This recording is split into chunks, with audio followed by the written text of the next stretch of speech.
We're all rolling. All right, we're live. Morning, everyone. Afternoon, evening, whatever the hell it is. This is OotiniCast, episode 328. And yes, I did have to look at the notes because I just couldn't remember. It's 300 and something. It is the 1st of March where you are and 2nd of March where I am. We are about to start. We have a brand new guest who has his own podcast, Marcus. Hey, guys. She will introduce him properly later and ask him about his podcast, Working Class Nerds.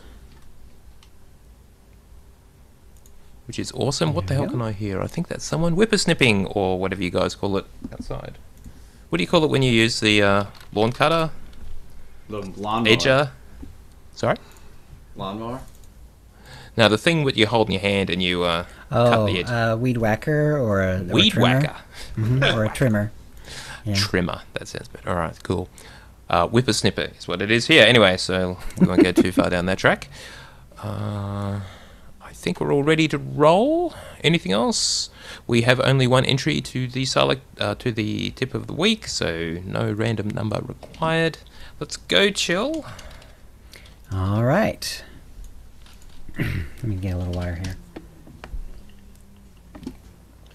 Is on loop. Who's on loop? I don't know. Was that from when I Don't know. hosted? Good evening, channel? Agent Iron Spider. Should be okay, though. All right, going in 5. Goody two shoes, my ass. Water? Hi, and welcome to the OotiniCast. Happy beeps, buddy. Come on. This is episode 328, being recorded on Thursday, March 1st, 2018. I'm your host, Chill, with our producer and co-host, Tio. Hi, Tio. Hey, Chill, and what the hell was that? That was from Last Jedi, which I don't think you've seen yet, still, as far as I know. That's true. And embarrassing. That's okay. And we have a new guest today, and it's Marcus from Working Class Nerd Podcast. And hey, Marcus, tell us a little bit about yourself and what you do in the game.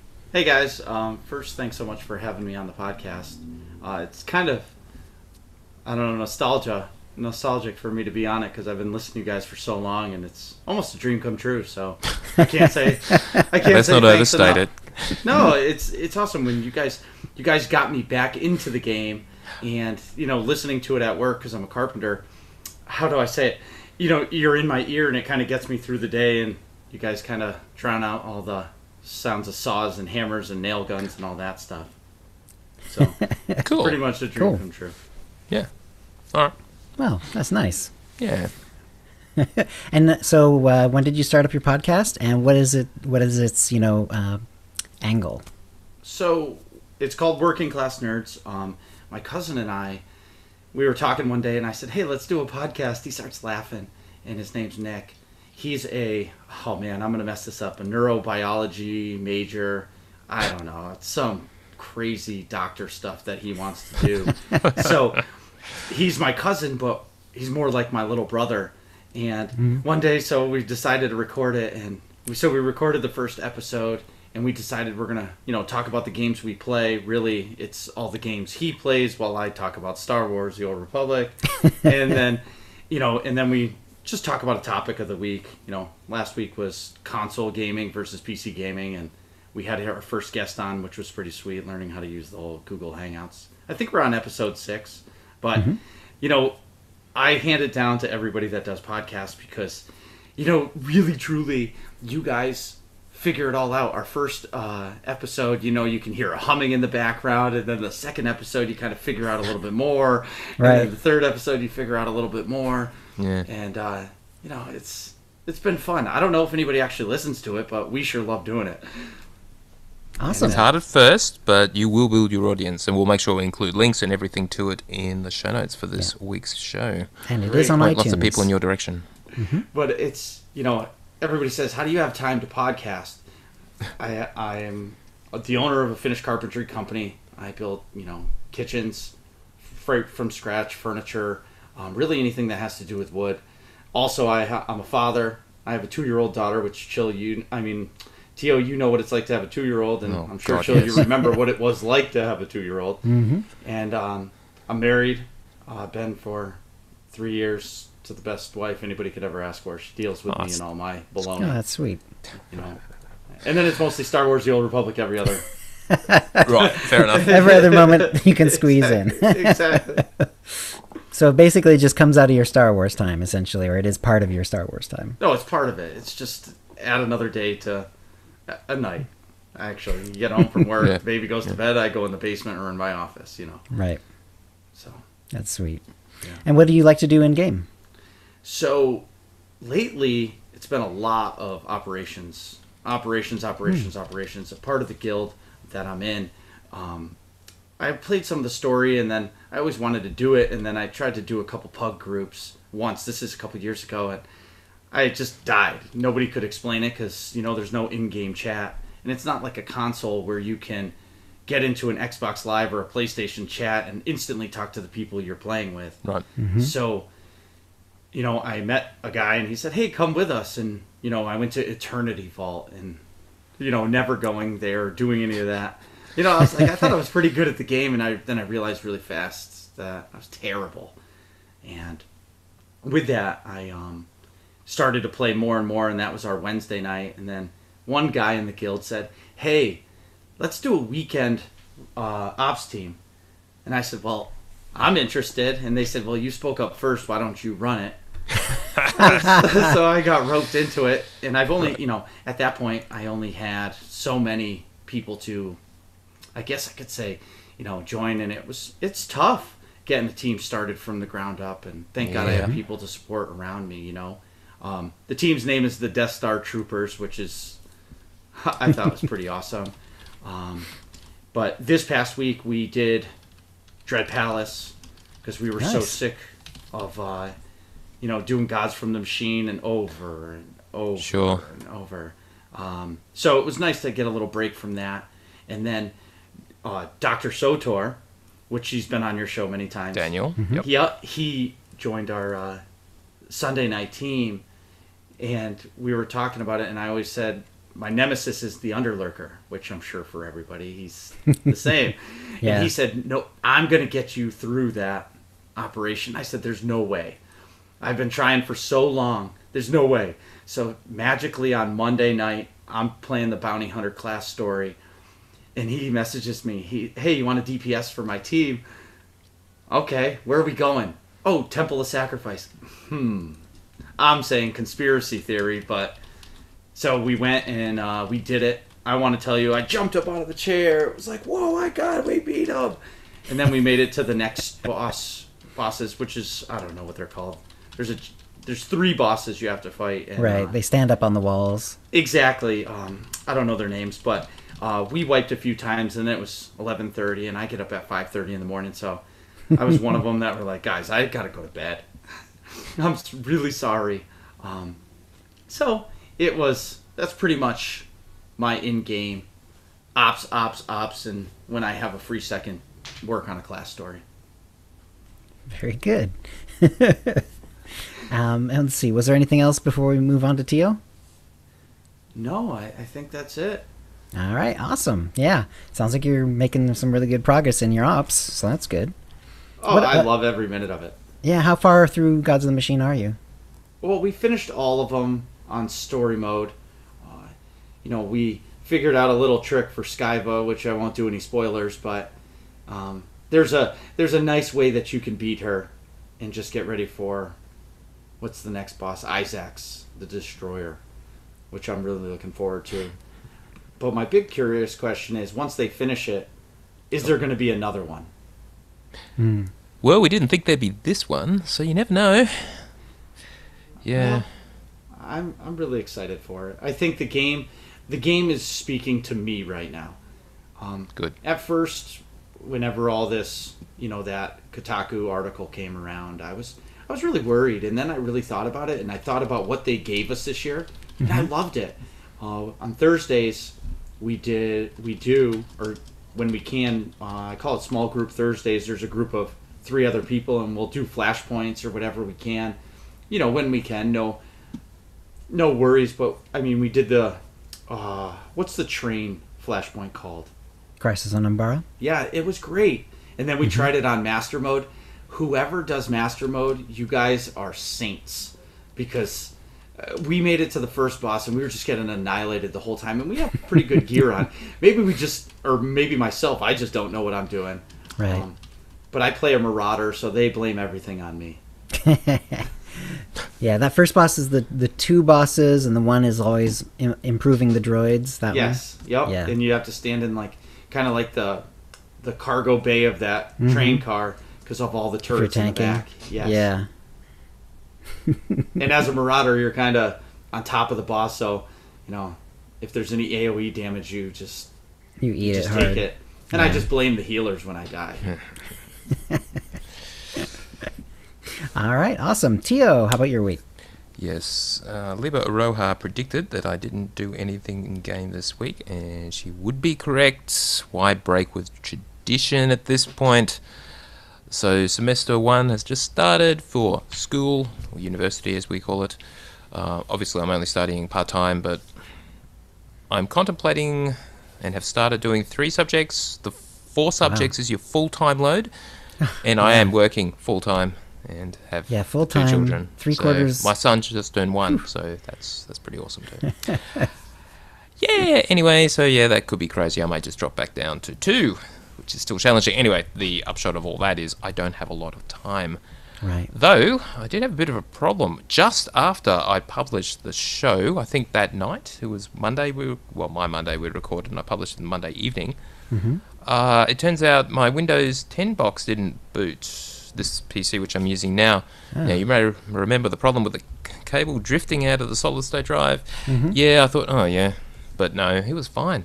In fact, what had happened was just before I went to bed, when I shut it down, I went to do a Windows 10 update, and it started doing the install, and it was taking ages. I thought, oh, bugger it, I'll just shut the thing down, and it'll pick it up again in the morning. Yeah, so when I tried to start it up in the morning, it didn't even boot, and the problem was Windows 10 installation had been corrupted. Whoa. Yes, that can happen, and a bit of Googling proved that was a thing, and jeez. Well, so that sucked. So what I ended up doing was, I had this 256 gig solid state drive that I'd bought but hadn't used when I thought my other one had a problem, and so I thought I may as well swap over to it. So I did. And I reinstalled Windows from scratch, which means I've had to reinstall all my software. I lost all my settings, so I had to recreate that. Didn't lose any files because I still got my hard drive, and only the OS was on the solid state drive. So I'm up and running again, actually really easily, but because everything's in the cloud now.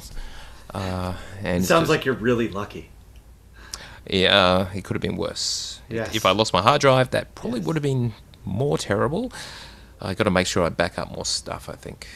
People say that, and then they never do. And they never fail. do, right? Never. But seriously, a lot of my stuff is actually in the cloud now on Google Drive, or whatever, or Dropbox, which is a really good thing, and I would highly encourage everyone to do that. So anyway, I am back up and running. I've lost all my Adobe Audacity settings for cleaning up the podcast audio, but I'm sure I can recreate that easily enough. Hopefully, if there's a delay in the production of the show, that's probably why. Or I just ran out of time. Anyway, nothing else to report except I'm really looking forward to seeing The Last Jedi when it comes out in digital in a couple of weeks. Yeah, not very long. Yeah, I haven't seen it yet. So. Well, right. Well, almost everyone says you need to see it twice to really have it land correctly, because there's a lot of new stuff or stuff that seems odd on the first viewing, but once you have some time to reflect on it, it makes more sense, or or maybe it'll enrage you. Some people just can't get over it, but it's all good. I definitely enjoyed it on the second viewing. How about you, Marcus? Well, I saw it once on opening night because of the 2-year-old. We don't get out much. So that was a special thing. Yeah, exactly. So I'm also looking forward to seeing it for the second time. Cool. I loved it.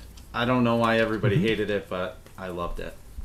Yeah. But maybe that's just because I'm a Star Wars nerd. Do you know what the breakup is? I mean, how many people really didn't like it among Star Wars fans, and how many people really enjoyed it? Is it 50-50, 60-40? Anyone know? It's hard to say exactly. I know that the Rotten Tomatoes audience score was rather low, But that was probably a lot of like early adopter nerds, raging on it essentially, and probably using their bot armies to downvote it. I look at it like Amazon reviews. You're going to get 50 people that immediately give it a 1 star because they say it's terrible, but I've had it for 5 years and it's great. I'm giving it a 5 star. So yeah. I feel like everybody that reviews stuff just always has something to complain about. Yeah. People who hate something do tend to be the ones who actually go and review it. Yes. The rest of us just we sit back in the quiet and enjoy it. Yeah. Yep. Exactly. All right. Anyway, nothing more from me, Chill. How about you?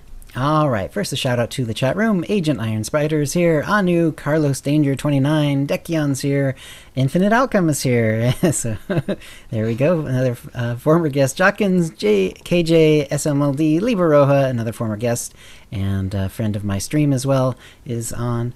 Nuraga, Racevan, Siskaika, Starry Saber, Streaming Hawk, Hey Hawk, Working Class Nerds, I assume that's you, Marcus, 17, I assume that's you, and Wild Things, hello everyone, alright.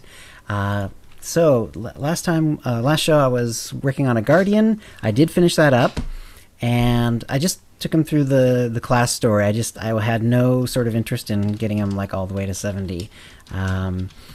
Instead, I am now leveling a smuggler. And I'm doing it a little differently. Like last time, I used the XP boost, and I also ended up, because I fell a little bit behind in levels, I sent him the XP leveling gear, and it just went so fast that I didn't want that to happen again. So I'm on the smuggler, I'm not using any XP boosts, and it's basically forcing me to do the class story and also all the world arcs, which is kind of cool because I have skipped them for at least a couple years, and so a lot of it feels very fresh, or it's kind of nice to see him again, that sort of thing. So seeing a lot of stuff that I haven't seen in a while, which is great. The character's name is Chill Sable, and he's based on a slightly obscure comic book character, John Sable, of John Sable Freelance, which is from the 80s. I sort of have a more of a personal connection to it because at the time that this comic book was coming out, I actually lived near the comic book artist. His name is Mike Grell. He's quite well known. He's done a lot with Green Arrow and Green Lantern and some other DC stuff, and then some independent stuff, Star Slayer and a few other things. And one of the ones that he was doing at the time that I knew him, because he was actually quote-unquote a neighbor, which in Idaho means 4 houses over, but that's like a mile and a half. And so so when he would go do signings at comic book conventions and stuff with his wife, who was also an artist, well, not so much a comic book artist, but more like a fine artist, then they would need someone to watch the house and their dog, and my sister and I would do that. And so sometimes he would give us comic books, among other things, as well as paying us for the house sitting. And and I got to read his John Sable Freelance series at the time, which was really cool. And so I made the character look as much as I can like him, and I'm trying to sort of go like that character. So it's sort of like sometimes dark, sometimes light, depending on the situation, essentially. So it's a little hard to describe, but it's kind of fun doing a neutral one as well. And like I say, without any XP boosts, it's definitely going a lot slower, but I'm actually enjoying it, and I'm actually liking this class as well. I've kind of forgotten, if you do the scoundrel, and I forget the exact name of the tree, but you end up punching essentially like all the time. This is the one where you punch everyone. As long as you have upper hand, you're going to be punching the guy.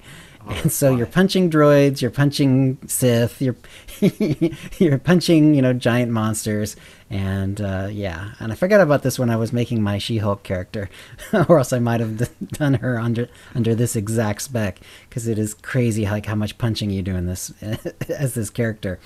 But it's a lot of fun to do. I'm now halfway through Belsavis, so I'm into Act 3 already.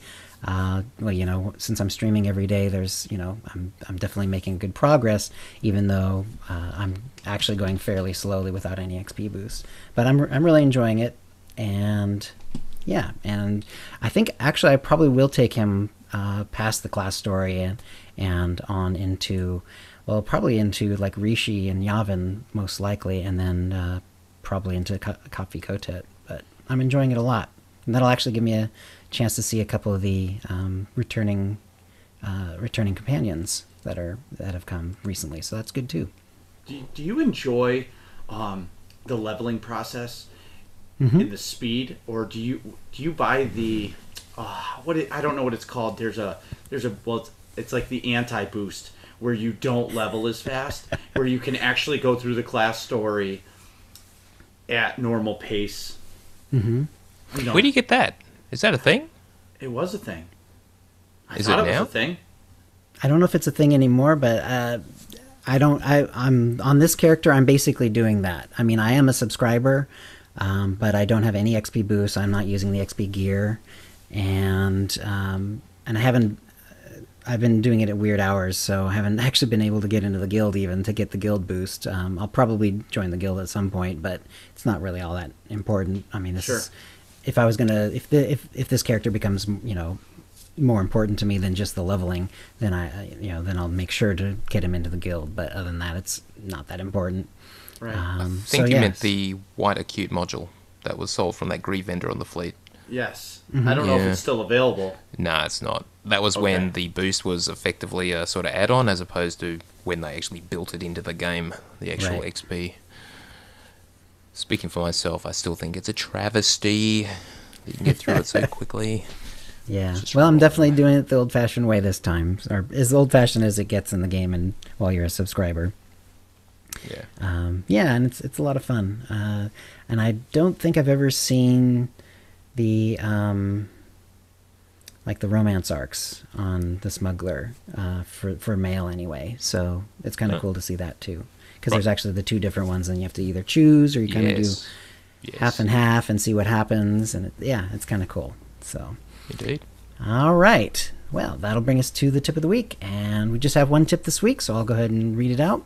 It's from Sith Lord Brittany, and I believe Sith Lord Brittany has sent us stuff before.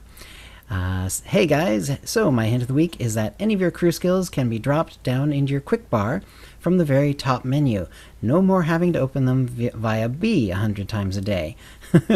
Also, anyone check out the lights above Milwaukee this morning. Super creepy and super cool. What do you have to say about this, Tio? It looks like you have a note. So I did have to look it up because I was curious, and I will link the video with the footage that was shown on looks like Fox 6 news station, and it looks like a whole lot of white lights sort of dancing in the sky. It's really quite pretty and really weird. So anyway, however, the mystery was solved. They're just seagulls. Bloody seagulls. You would never guess it looking at the footage that was shown. But if you look at it from a different angle, you can see the things, and yeah, sure. Not aliens, seagulls. Interesting. But yeah, it is very cool though. Was this like the sort of the time of day when like it's kind of dark on the streets, but there's still like light up above? Is that what's going on? I don't remember them mentioning the specific time. It was certainly dark in the sky. Maybe it would have been street lights, that was reflecting Either up. Street lights, okay. Yeah. Interesting. All right. Yeah.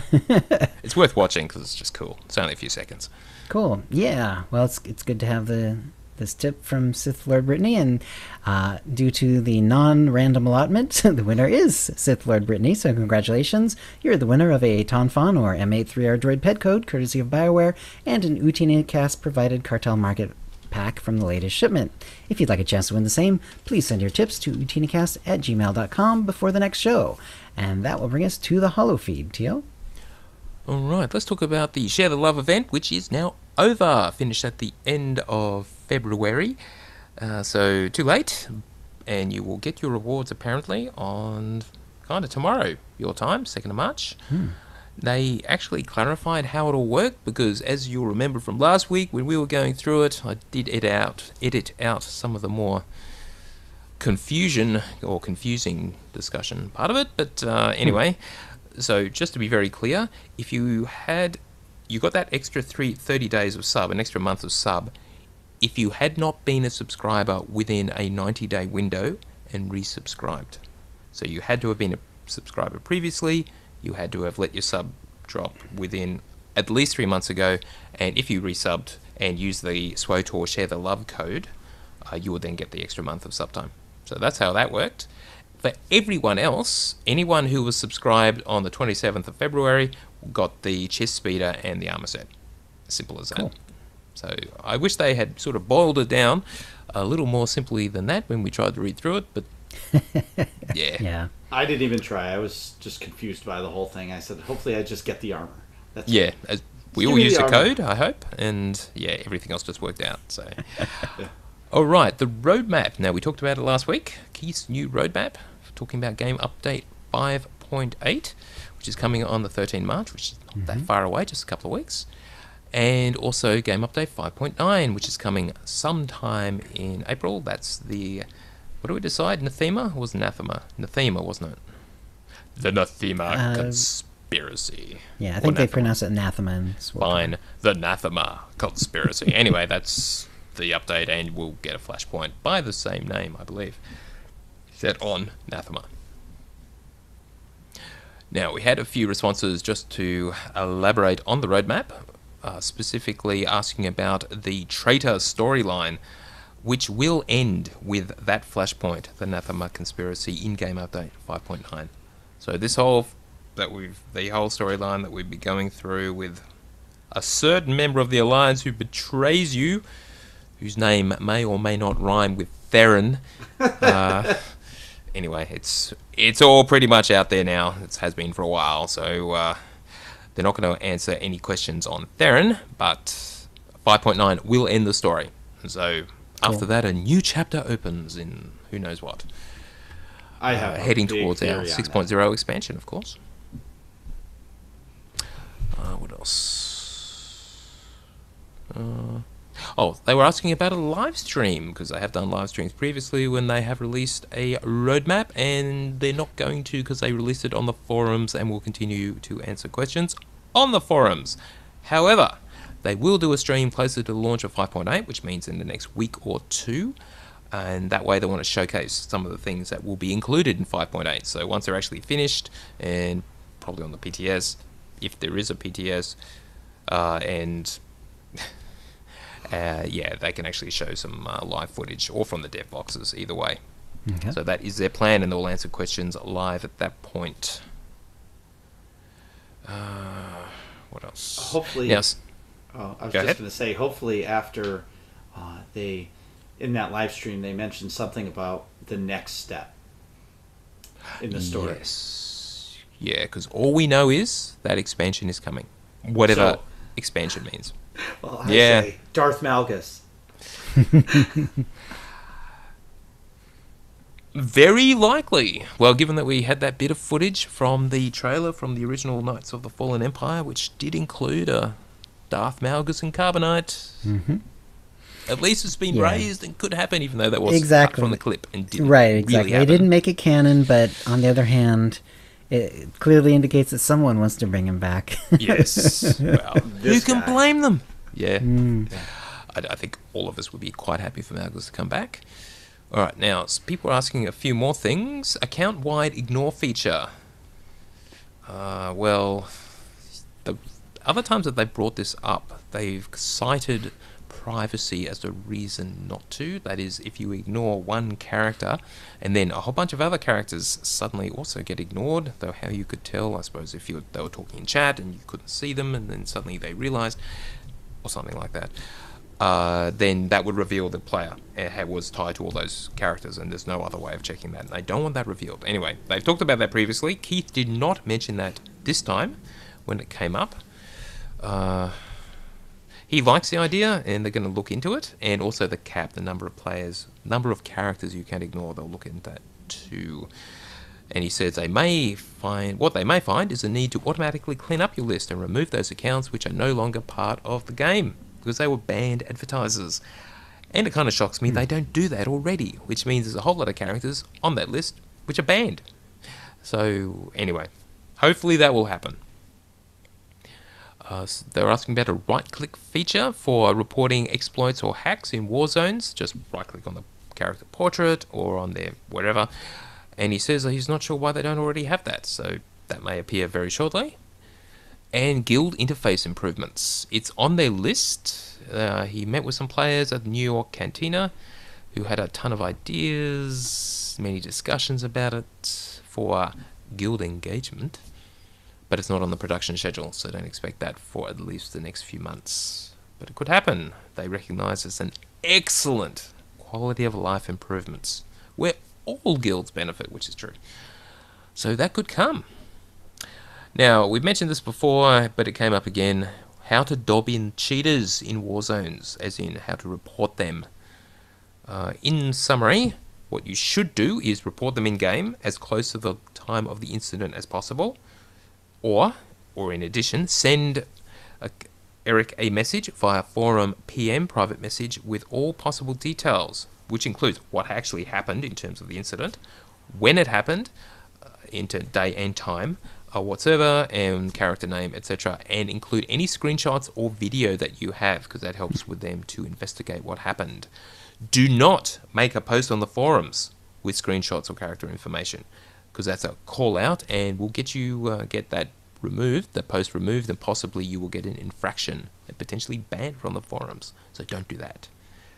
All you need to do is report it to BioWare directly and privately. Do not do it in public, because that will not help anything and will get you in trouble. Yeah. So apparently Keith and Eric will both escalate every report that they get for investigation. And having people report is the way they track these guys down. Because as they hinted at previously, the fact there are bots in the game, there are some things they cannot just automatically detect. They would if they could. So otherwise, only players can actually report bad things, so they can actually investigate and get it fixed. And get the people punished. Now, I did bury the lead, so the last bit of SWTOR news we'll talk about, it has been a bit quiet, is the post about the changes to the Conquest system. And these are kind of awesome. We all did Conquest initially, and I know some guilds do them quite religiously, even now. But yeah, they're completely revamping the system. This will be in Game Update 5.8, as Keith alluded to last week in the roadmap. So, firstly, the user interface. The entire Conquest UI has been reworked. The top bar updated to separate your solo and guild conquest from each other. The solo tab will clearly list the current conquest objectives and your progress towards your personal goal. And the guild tab, now called Guild Invasions, will show the planetary leaderboards and the guild rewards, along with two new things. A section which shows a contribution leaderboard within your guild. Well, that's good. So you can actually see who's contributing within your own guild. And a button, Current Conquerors, which is a list of what planets are being conquered by what guild. Oh, wow. That is very cool. Can't wait to see that, actually. Yeah, okay.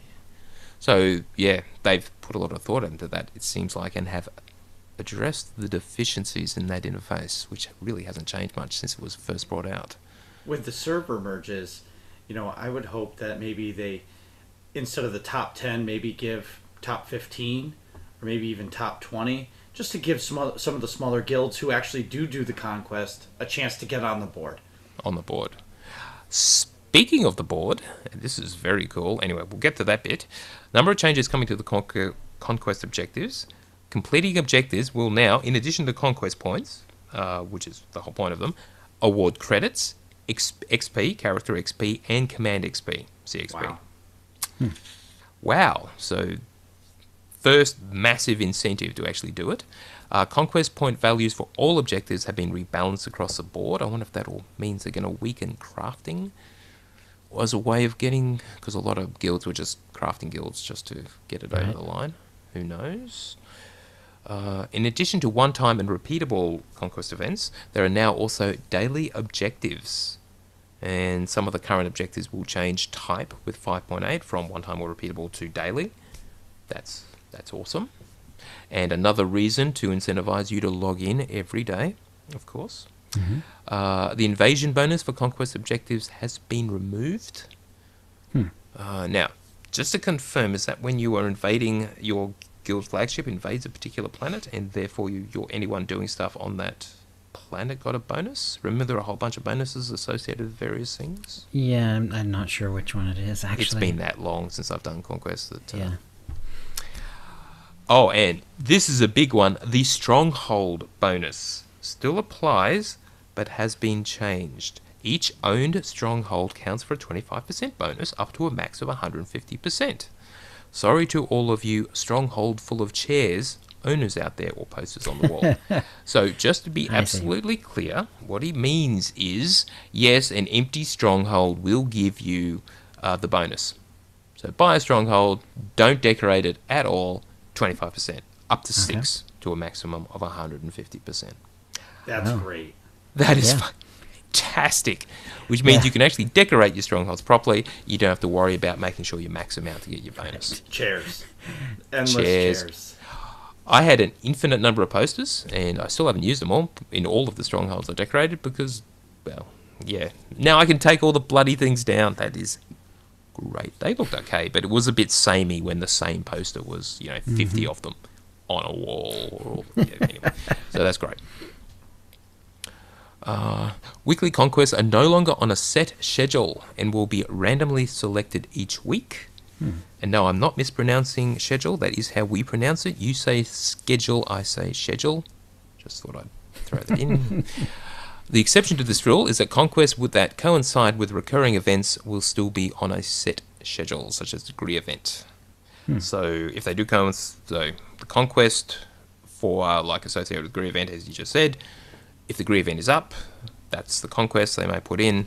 Otherwise, it's completely randomized, and so you will no longer see the list published on Dolphy anymore because they can't publish it because they themselves have no idea. It's just random which conquest event turns up in a given week. Well, that's good because that'll stop people from, saving all their mats for the crafting weeks. Right. Exactly right. On the guild conquest front, they've gone even further. They've untied the guild rewards from the conquest leaderboards. With the exception of the guild in first place, they will still receive the Conqueror title and planetary bonus. Remember, you had to be in the top 10 on the leaderboard to actually get the rewards for your guild. Now, all you have to do is actually meet the objectives, and you're golden. So there will be an actual goalpost. Across the goalpost, you get the rewards for your guild. As simple as that. Okay. So basically, anyone can get things, including flagship encryptions for completing the conquest point. All of that. You don't have to be in the top 10. That is great. Because there were the mega guilds who were basically dominating, and if you weren't in a mega guild, you were kind of stuffed. Now, it's all good. However, they do still have the title and stuff and the Conqueror of thing that pops up when you go on a particular planet, which lasts a usual week or whatever. So that's all still there. So if you care about that, sure. But otherwise, if you actually want the stuff, the actual rewards, now you can get it in any guild, basically, as long as your guild pulls together and does the work.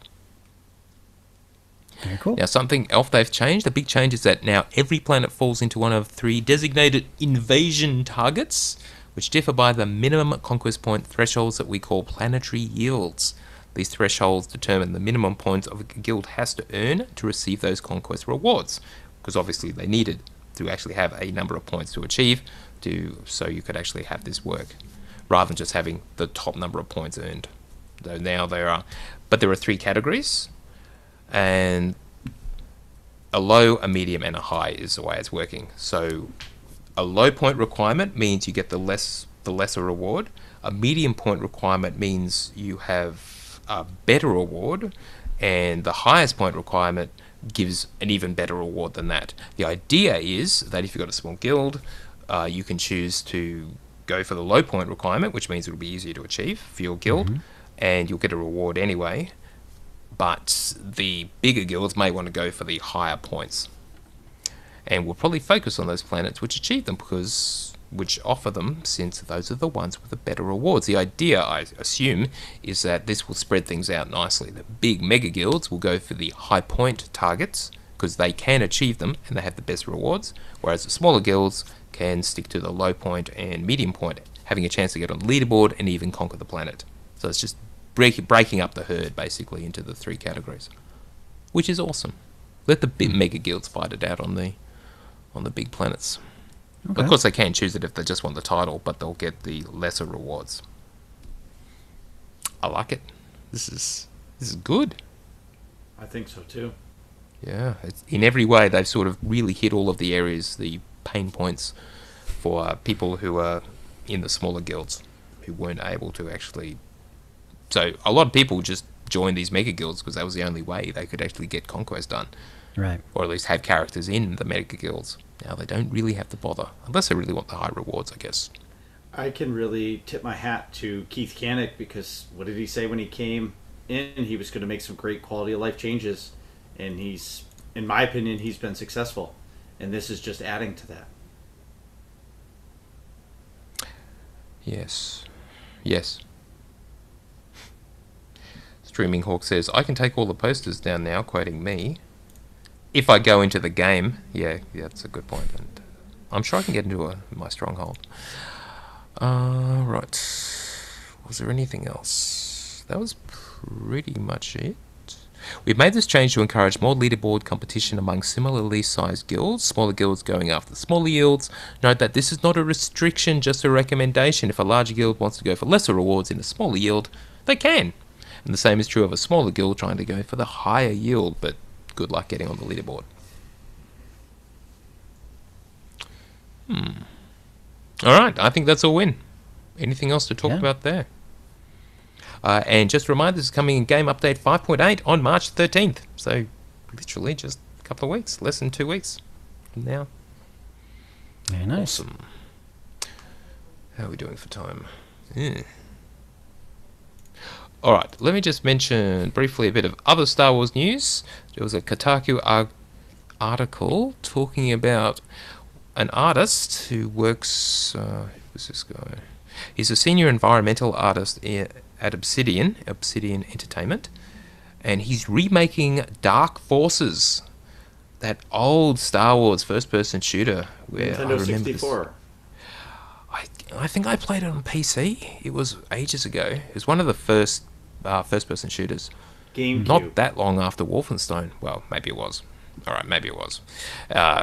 Maybe it was around the Quake era. But anyway, and it was one of the first ones I really, really enjoyed.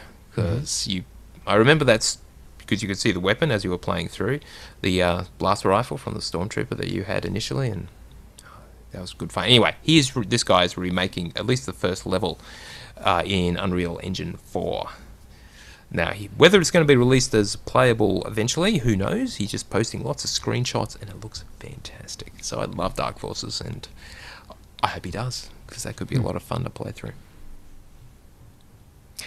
Alright, the other bit of Star Wars news I wanted to mention was... This is a quote from one of the comics from Darth Vader, number 10. There are so many comics out there now. It's just ridiculous. But anyway, that wasn't what I wanted to comment on. Well, anyway, in Darth Vader number 10, a Jedi named Jocasta Nu reveals that the Force continues as long as there is life in the galaxy. And this was during a fight with Vader. The Force is eternal. It cannot be ended. It cannot be stopped, not so long as life exists. It will find its vessels. It always has. You know this. There are others waiting out in the galaxy. So, essentially, even if you kill off every Jedi, for example, it isn't passed down through bloodlines. It is... The Force will just find people. So, complete randoms will end up being Force wielders, and that's just the way it works. How cool is that? And that is canon, because it's in the Disney era comics. Cool. So yeah, there you go. Was there anything else? That'll do. Anyway, that's the news. All right, that'll bring us to the Force Feedback, where we read out your tweets and emails. And Blay wrote in, let's see, this is on Twitter. Yes, I remember this. He made XCOM 2 characters for us, in our likenesses. So, let's see, doing well as a team in XCOM 2, and there's a screenshot. That's so funny. I will include that in the show notes. I don't see the resemblance myself, but sure. And Johnny Born Deep Bacon wrote in, how cool is this? And it's Star Wars Black Series 6-inch Darth Revan. Very cool, yeah. Very iconic looking there. Very cool. From the bigbadtoystore.com. But does that mean Revan is now canon? Because if any Disney property comes out... No, they've talked about this previously. Things like this do not count. Right. As much as Pablo Hidalgo from the Story Group actually commented on that specifically, I believe. Sadly, no. Yeah, unfortunately. He will be.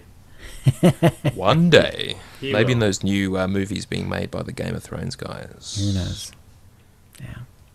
Everybody Mega dies. Code wrote in, just don't understand the Ben and Keith mindset of we're going to push new content our way, small bites, versus what the vast player base wants, wait for large campaign expansions. I'm in a couple of guilds and no one's logging in anymore. I have no reason to spend tons of time in-game or spend money on the cartel market anymore. My tunes are 300 in full and 236, and only log in for small bites when completed, and then I don't log back in until the next small bite. So now a huge 6.0 epic expansion would be a time sink in SWTOR for me again. So Megacode is asking for a really big XPack, because that is a reason to really dive in. And I mentioned the content droughts, which is fairly typical for MMOs, where they don't kind of dribble the content out over time. And really, that's what it comes down to, volume. Now, you can either wait and have nothing for a long period of time and then get everything in one go, or you can have it over time. And that is the strategy that Keith has chosen and mentioned again in the roadmap. Mm-hmm. And I can see the value in that. It means that you stay subbed and you are getting stuff over time, as opposed to, well, if you're getting nothing for 6 months, why not just unsub and go and do something else if you've already done all the content, because nothing new is coming. So I think the strategy he's got is a great way to keep people or give people a reason to log in at least every so often to see the new content. But, yeah. But obviously it's not making everyone happy, but unfortunately, I'm sure there's no solution that would make everyone happy, unfortunately. Well, that's within their budget. And there's nothing to stop you just taking 6 months off, even with this, and then just playing through all the new stuff that was added in the 6 months you were away. So, yeah, just do what makes you happy, essentially. Yeah.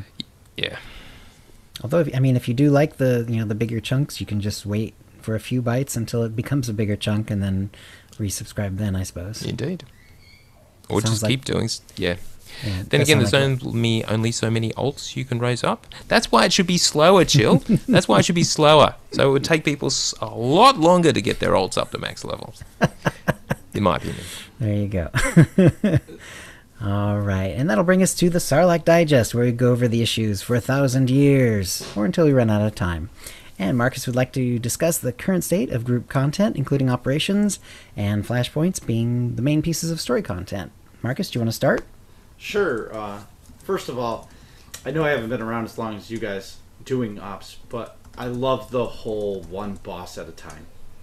I think I'm going to go against, what was his name, Megacode, and what he said is, it keeps me intrigued in the game. I like how I get small batches of content, because maybe it's because I don't have a lot of time. So the 9 p.m. till 11:30 p.m. that I get to play a few nights a week, I get to enjoy that new content. And going with that, he mentions that he just eats it up and then unsubs. Well, if they come out with a big X pack, you're going to sub for a month, you're going to blast through the content, and you're going to have nothing to do anyway. So for me, I like the small pieces at a time. I enjoy getting together with my friends Sundays, Mondays now, whatever days they are, to do these group contents that they allow us to get. The question I'm having is chapters versus flashpoints.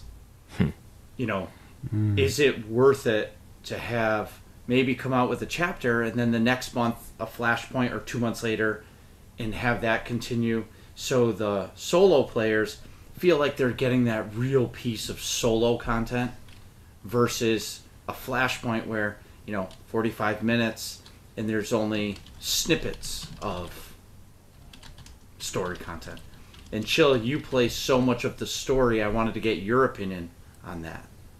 Do you enjoy the flashpoints being the next piece of story, or do you miss the chapters or the big X packs? I definitely like it when there's actual story content to play through. The flashpoints are fun and all, but yeah, you're right. The story is kind of has to be stripped down, because there's there's only so much game time that's involved essentially, and a lot of the time of the development time for those is being put into the Flashpoint itself.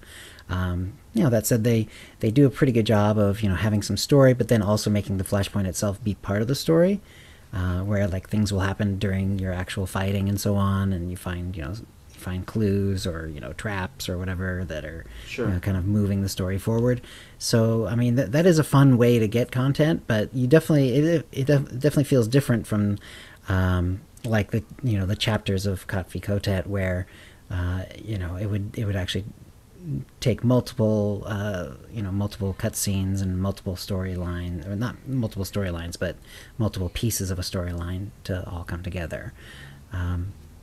So yeah, I obviously I'm a big story fan, so I'm enjoying that a lot.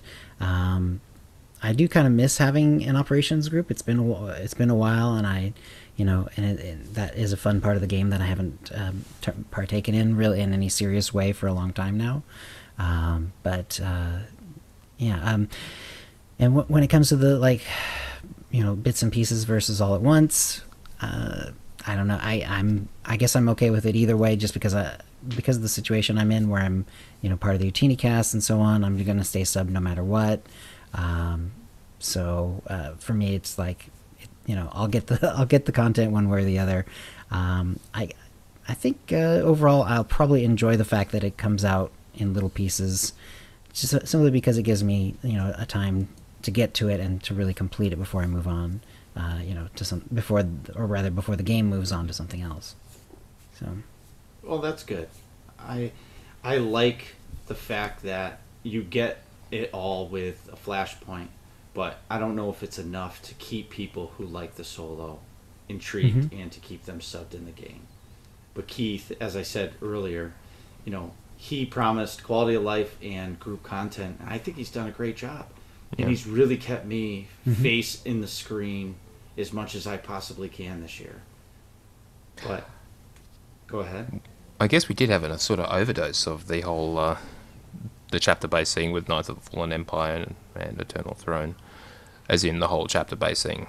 There was a lot of solo content essentially. So, and this is balancing that back out. But it's a really interesting question going forward. I mean, what I would personally like to see, assuming I ever play again, but anyway, is more ambient story. What I mean by that is out in the worlds in Star Wars, actually have the story in the planets that people can wander through, rather than in effectively instanced content, like with the whole chapters where you're like teleported somewhere. It all just sort of magically happens, and then when you're done or you want to just leave and do something else, you exit the chapter. It was all a dream, and you're back in the fleet. And that always struck me as kind of weird, and as opposed to the way the original class story and everything up until Kotfi was just planets and story wherever you went. And even now, if you switch on exploration missions, you can actually see them again, and they just sort of pop up, and there are a whole lot of side quests all over the place. That kind of thing is, I guess that is traditional MMO, but it's more conducive to being immersed, because you're just traveling through the galaxy, and in Star Wars you can just keep adding planet after planet after planet, or as more content is added over time, you add new missions and open up areas and add new mission givers. And sure, you can go up to like space stations or add new bases and whatever to explore all over the place. But why not on the existing planets? I mean, the disadvantage is you can't really change them, but that's the whole point of phasing. But they did tend to limit that behind the green doors, and out in the open world, that was always pretty much the same. Chapters and the fact that it's all instance essentially made sure that you could actually change stuff and make it completely change over time. But yeah, that just seems more traditional, a more immersive world to me. I never did the chapters with a non-Force user, and I haven't done it yet, and I want to, because I think it's going to be an odd experience going through those, Knights of the Eternal Throne and Fallen Empire. What do you think, Chill? You've done that. Yeah, it definitely feels different. They kind of have to bend over backwards a bit to make it fit the story, where Valkorion basically says, you affect you affect galactic events, even though you don't have the Force, and blah blah blah. And they do have to sort of like, it's a little shoehorned. It definitely feels more natural when you're on a Force character. It feels more like how the story is supposed to, sort of, quote unquote, supposed to play out. They make it work as best they can, but it's a little different, and you have to put on your you have to put on your blinders just a little bit and just kind of go roll with it a little bit more than maybe you would want to. The other thing was, so I wanted to try a bounty hunter. I've only ever used a lightsaber in the game, so I wanted to try the ranged. So when they released that level 70 boost, I did it. So I was level 1 on Hutta, and I did the boost and it brought me right to 70 in Act 3, and I think I'm command rank 90 something. And I have decent gear because I'll go do a mandatory fun night or just jump in on a random ops or flashpoint. And it's actually pretty great because you can use the CXP and level that way, because it's almost like as soon as you're at level 70, you got to start over again to get to 300. And I actually enjoyed it, and it was worth the cartel coins that have been sitting in the cartel bank for a while. So as far as what we're going to get with the expansion, I find it hard to believe they would give a story via Flashpoint. So what do you guys think? I would hope it's more maybe... I don't want them to use chapters again, personally. Oh, here we go again. I would like a whole new planet and just have missions that sort of take you through zones on that planet. I kind of hope that they give us a class story for a new planet. So if one bounty hunter class story, even if it's only 3 missions on the planet, but make it specific to that class. Like Rishi. Exactly. Yeah. Because now, for me, I go through the chapters like I was saying, but as a bounty hunter, you're a snarky guy or, or a scoundrel or a smuggler. It's just doesn't fit the bill. But if they gave you 3 missions on the planet to go do something, even if they were really long, drawn-out missions, but it was specific to that class, I think it would be really enjoyable. Cool. Yeah.